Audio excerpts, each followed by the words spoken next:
बिस्मिल्लाहिर्रहमानिर्रहीम। अस्सलाम वालेकुम नाज़रीन। आज मैं आपके लिए आलू और बंद गोभी के क्रिस्पी कटलेट्स की रेसिपी लाई हूँ कि किस तरह से आप लोग क्रिस्पी कटलेट्स घर पर तैयार कर सकते हो। आप स्क्रीन के ऊपर देख सकते हो ये कितने क्रिस्पी और यमी बनकर तैयार हुए हैं। आप लोग इसको टमाटो केचप के साथ और जो है मायोनीज के साथ ट्राई कीजिएगा और मुझे बताइएगा कि ये रेसिपी आपको कैसी लगी है और ये किस तरह आप लोगों की कटलेट्स बनकर तैयार हुए हैं। तो चलिए नाज़रीन अपनी रेसिपी की तरफ मूव करते हैं कि इन कटलेट्स को बनाने के लिए हमें किन किन इंग्रेडिएंट्स की ज़रूरत होगी।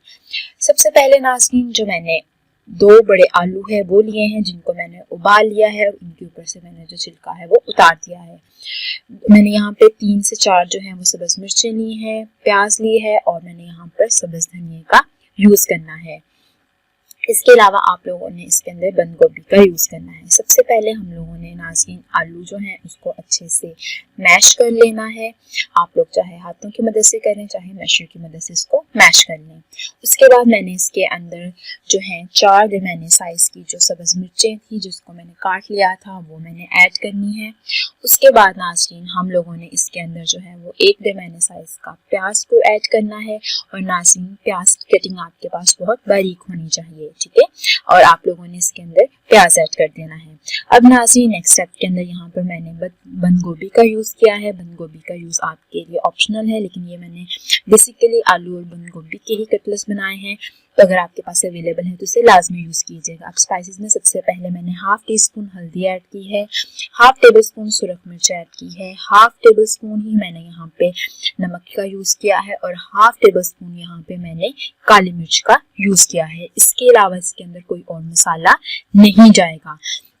अब नाज़रीन बाइंडिंग के लिए इसके अंदर मैंने 1 टेबलस्पून जो है वो बेसन का यूज़ किया है और बेसन को आपने इसके अंदर भून के डालना है। अगर आप लोग वैसे सिंपल बेसन डालोगे तो आप लोगों को फ्राई करते हुए इसको ज़्यादा टाइम देना है, वो मैं आपको तरीका बता दूंगी। अब हमने हाथों से इसे अच्छे से मिक्स कर लिया है और इसके अलावा मैंने यहाँ पे ब्रेड क्रम्स का यूज़ करना है और एक हम लोग यहाँ पे अंडे का यूज़ करेंगे।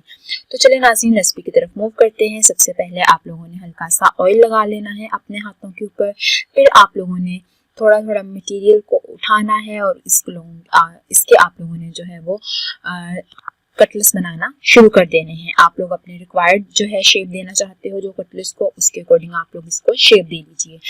मैं इसकी थोड़ी वर्टिकल शेप रखना चाहती हूँ, तो आप लोग हाथों की मदद से इसको प्रेस भी करते जाओगे और साथ साथ इसको रोटेट करते जाओगे और आप लोग रिक्वायर्ड शेप जो है वो उसके जो भी आप देना चाहते हो वो आप लोग उसको दे लो। मैं वर्टिकल साइज में बना रही हूँ तो इस वजह से मैं पहले इसको हाथों की मदद से हल्का हल्का प्रेस करूँगी और फिर आप लोग दोनों हाथों से इसको जितनी लेंथ रखना चाहते हो उसको उतनी लेंथ कर लीजिए और साथ में आप प्रेस करते जाएं इसके किनारों को, ताकि ये आपके पास एक प्रॉपर जो शेप है वो बनकर तैयार हो जाए। इसी तरह से मैं बाकी तमाम कटलेट्स जो है उनको भी रेडी कर लूँगी। आप देख सकते हो कि मेरे पास काफ़ी ज़्यादा जो कटलेट्स हैं वो बनकर रेडी हो चुके हैं। आप लोग जो है 2 आलूओं का यूज़ करते हुए काफ़ी ज़्यादा जो कटलेट्स हैं ये तैयार कर सकते हो। नाज़रीन सबसे पहले इन कटलेट्स को मैं 1 बाय 1 अंडे के अंदर डिप करूँगी। अंडे के अंदर डिप करने के बाद आप लोगों ने इसके ऊपर ब्रेड क्रम्स को लगाना है और अपने दूसरे हाथ की मदद से आप लोग जो है इसके ऊपर जो ब्रेड क्रम्स हैं इसको लगा दीजिए और आप लोगों ने अच्छी तरह से चारों साइड्स के ऊपर इन ब्रेड क्रम्स को लगाना है। इनको लगाने से जो आपकी कटलेट्स का क्रिस्पीपन है वो काफ़ी ज़्यादा शो होगा और आप देख भी सकते होगे कि ये बहुत ही ज़्यादा क्रिस्पी बनकर तैयार हुए हैं। तो नाज़रीन आप लोगों ने अच्छे से जो है ब्रेड क्रम्स को उसके चारों तरफ लगा लेना है। इसी तरह 1 बाय 1 करके जो बाकी तमाम कटलेट्स हैं वो भी मैं इसी तरह से तैयार कर लूँगी। आपको मैं एक और कटलेट दिखा देती हूँ। सबसे पहले आप लोग इसको अंडे के अंदर डिप करेंगे। डिप करने के बाद नाज़रीन आप लोगों ने इसके ऊपर जो है वो अच्छे से ब्रेड क्रम्स को लगा देना है। ब्रेड क्रम्स को लगा के इसी तरह से बाकी तमाम जो कटलेट्स है वो आप लोगों ने रेडी कर लेने हैं।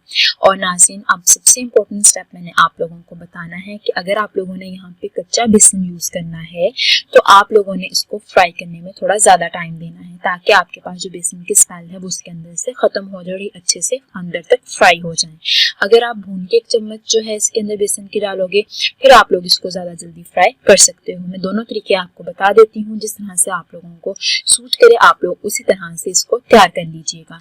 मैंने इसके अंदर जो 1 टेबल स्पून नाज़रीन डाला था चम्मच, वो मैंने बगैर जो है उसको भुने डाला था। अब नाज़रीन मैंने जो ऑयल है वो जैसे ही गर्म हुआ है तो मैंने इसकी आंच को हल्का कर दिया है। हल्की आंच करके आप लोगों ने 1 बाय 1 जो तमाम कटलेस हैं वो इसके अंदर डाल देने हैं और नाज़रीन तकरीबन 1 मिनट तक जो है वो आपने चम्मच नहीं हिलाना ताकि आपकी ये जो कटलेस है वो टूटे नहीं, ठीक है। जैसे इसकी कोई बारीक सी लेयर आएगी देन आप लोग इसको पलटते जाओगे और चारों साइडों से इसको जो है वो अच्छे से फ्राई कर लोगे और आप लोगों ने आंच को हल्का कर देना है। नाज़रीन मैं अगेन बता रही हूँ, इससे आप लोगों के जो कटलेस है वो अंदर तक पककर तैयार होंगे और बहुत ही ज़्यादा क्रिस्पी होंगे। अब आप देख सकते हो मैंने अभी तक इसकी साइड चेंज नहीं की, इसके ऊपर जैसी हल्की सी लेयर आई है हम इसको चम्मच की मदद से जो है इसके साइड्स को रोटेट करते जाएंगे और देख सकते हो कितना खूबसूरत कलर जो है वो इसका आ चुका है। आँच मेरे पास जो है वो आप लोगों ने हल्की ही रखनी है, ज़्यादा तेज़ आँच में आपने इसको फ्राई नहीं करना, ठीक है।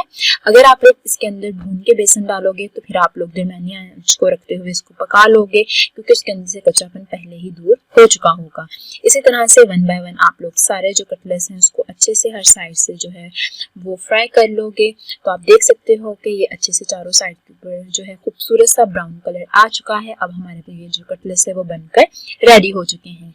अब नाज़रीन आप लोग 1 बाय 1 जो है इनको बाहर निकाल लोगे। एक टिश्यू पेपर का यूज यहाँ पर मैंने किया है, इसके ऊपर आप कटलेस को रख दोगे ताकि तमाम एक्स्ट्रा ऑयल जो है वो इसके अंदर अब्जॉर्ब हो जाए। फिर आप लोगों को ये मैं डिश आउट करके दिखाती हूँ कि हमारे पास मज़ेदार यमी जो है बंद गोभी और आलू के जो कटलेस बनकर रेडी हो चुके हैं। नाज़रीन इस रेसिपी को लाजमी ट्राई कीजिएगा और मैंने आपको स्टेप बाय स्टेप जो है वो हर चीज़ दिखाई है ताकि आप लोगों के पास गलती का कोई चांस बाकी ना रहे। इसी तरह से मैंने बाकी तमाम कटलेस हैं जो फ्राई कर लिए हैं। अब आप इसकी फाइनल लुक देख सकते हो, ये मज़ेदार कटलेस बनकर हमारे पास तैयार हैं। नाज़रीन अगर आपको मेरी ये वीडियो पसंद आई है तो काइंडली इसे लाइक कीजिएगा, शेयर कीजिएगा और मेरे चैनल को लाजमी सब्सक्राइब कीजिएगा। अल्लाह हाफिज़।